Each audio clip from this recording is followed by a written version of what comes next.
Sorry, Lindsay, I missed this bit out, so I'm adding it in now. For a fixed mindset, when people are learning, they want to look good enough no matter what the situation is. They won't care how they do it as long as they look good enough. Their main thing is to show people their ability, whereas a growth mindset person responds to learning. It's more important to improve their bad skills or what they're not very good at than to show off how good they are or their good attributes. A fixed mindset person response to hard work and effort is that learning should be done naturally, whereas a growth mindset response to hard work and effort is that it needs to be put in to learning to be successful and do well. A fixed mindset person will respond to a setback by trying to cover up mistakes and cover up their problems and their lack of ability in certain areas, retreat or try and blame others and act like they're better than other players to make up for their mistakes or setbacks. Whereas the growth mindset people will learn from their mistakes and improve and train on those problems to try and make sure it doesn't happen again. Grant and Dweck in 2003 found that fixed mindset people predicted students' failure to recover from an initial poor grade. A footballer who has a poor performance and a fixed mindset will find it hard to bounce back and perform well, whereas growth mindset people were predicted to have a successful recovery.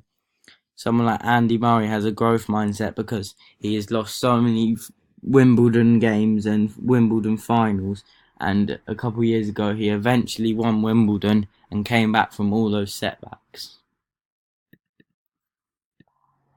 So the stability factors is the expectancy of future success, which is your psychological result.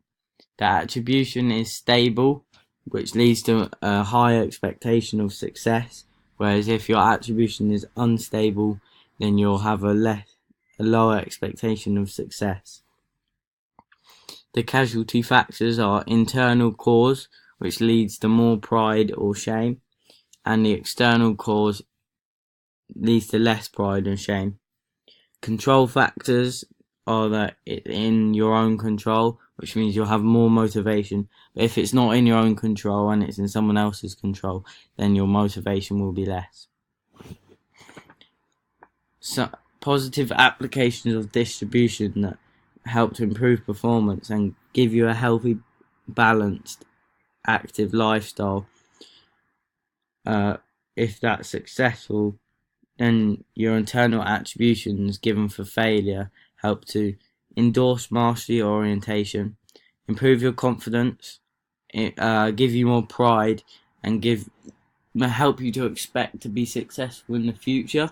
So you have positive visions for the future, where someone who has negative applications of attribution that inhibit their performance and mean that they have less drive to keep a balanced, active, healthy lifestyle will in success, their external attributions that they give for success take away the pride that you normally get from success, and they don't have the incentive value that most people get from mastery orientation. In failure, the positive people, external attributions given for failure will allow them to encourage them to aim for mastery orientation. They'll get confidence and higher self-esteem. They'll get rid of shame and they'll have a higher expectation of success for the future.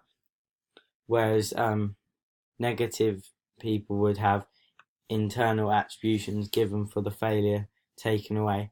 So they lose their confidence because they've highlighted the lack of ability, or in a certain aspect they're missing this ability, and they'd lose mastery orientation because they've been leading to learned helplessness. The achievement goal theory. As you can see, the red is goal orientation, which is all about ego and what the outcome is, whether you won or not. And the black is task goal orientation, which is about getting better and improving or completing a task. So therefore, people with task goal orientation would choose challenging tasks where success isn't certain, and therefore they'd put high effort in even if they're doing badly, and they are less likely to get anxiety when they're competing, and they think that their success is from hard work and cooperation. So at the start, John is a task goal orientation player because he takes on swimming, which he finds quite challenging at times in his group, and he isn't the best there, but he thrived in the swimming lessons despite not being the best, and he doesn't get bothered at the start by competition because he only cares about improving and getting his certificates and enjoying swimming with his family. He knows he can only improve by working hard and talking or listening to his siblings. However, when John goes to his GCSE class, he turns to goal orientation, so therefore he gets anxious in the races they do. He doesn't think he's succeeding because he's not as fast as the other boys, and he stops trying and going to his swimming lessons. As you can see in the red squares in the image, he drops out when falling, which is when he drops out of his swimming lessons, and the only way he'll go back is if he does swimming with his parents or siblings, so he's choosing a task where success is certain but the challenge is less, so therefore this is going to damage him. What is success for different types of people? There are many different types of success. Success could be improvement, so at the start John to get success from improving his swimming. Having fun, John, when he's with his brothers or his mum and his dad, he really enjoys his swimming, and even at the secondary school he really enjoys his swimming, so that's success for him. Persistence, not stopping, still going to get his 25 metres, his 50-metre badges. Despite the conditions at the secondary school, he keeps swimming. That's success for John. He's better than success to some people is being better than others. So when John goes to his GCSE lessons, he thinks he's not successful because he's not better than others. Winning. So John at the end, he thinks winning's the only way he can be successful, winning these races. So he doesn't see himself as successful. Personal best. So at the start, John's always trying to get better, trying to get his personal best in swimming by getting his 25 metres, his 50 metre certificates, and trying his best, which he does at the start of his swimming journey with his brothers and his mum and dad. As you can see in the diagram on the right, it's achievement goals, so perceived ability, and achievement behaviour, which are connected. So achievement goals could be whether they're outcome orientated goals or whether they're task orientated goals. So whether they want to complete a task and improve as a player, or whether they want an outcome like a first place or a trophy or showing their ability. Whereas perceived ability is whether they think they're very good at a sport or certain task in that sport, or whether they think they're not very good at a sport or a task in that sport. So if their achievement goals are outcome orientated goals and they have a higher perceived ability or competence, then their performance would be quite high, but they might not put in that much effort, they might not persist that much, they might choose an easy task because they know they can win and get that outcome orientated goal. They might take on an easier opponent that is unrealistic, like too easy, and they might take on an unrealistic task which is too easy because they know they can win. Whereas if they are someone who has a task oriented goals, their performance will still be high, they'll have high effort, high persistence, their task choice will be realistic tasks and opponents who are going to challenge them and help them improve. So for John, at the start, he's very task-oriented goals. So he would probably but he has low perceived ability. So he would probably put in an okay performance, but his effort would be high. He'd have high persistence, and he'd choose realistic tasks and opponents to swim against who he knows he can take on, but they're not too difficult, but they'll challenge him enough to improve. Different types of behaviour. There are ego orientation behaviours. So this could be effort dropping when you're doing badly. Stops.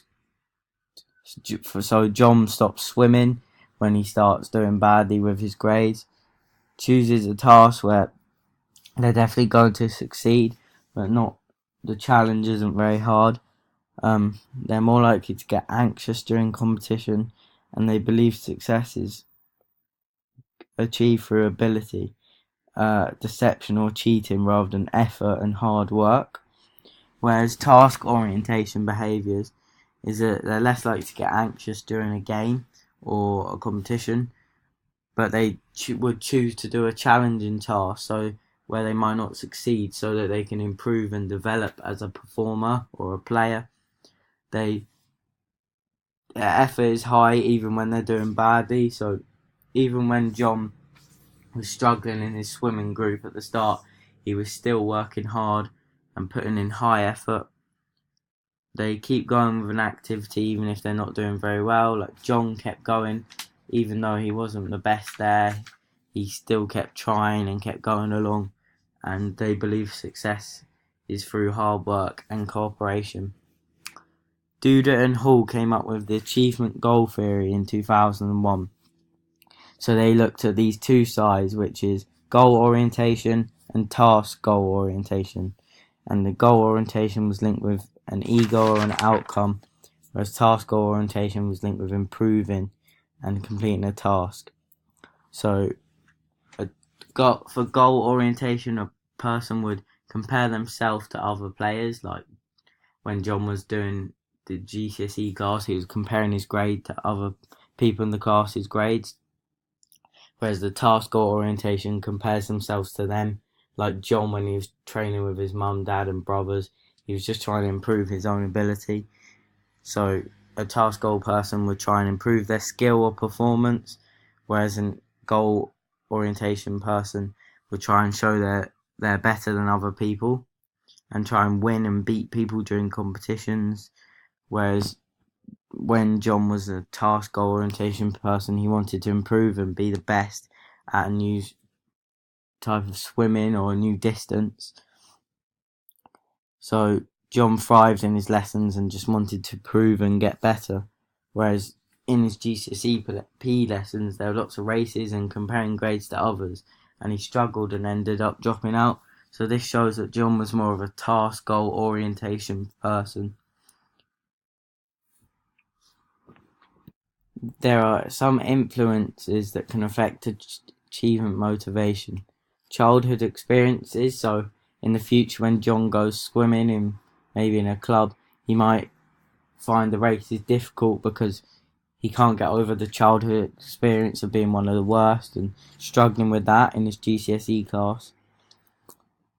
Significant others, so John's parents and siblings are very supportive of him and help him to get better at swimming and take him along to lessons.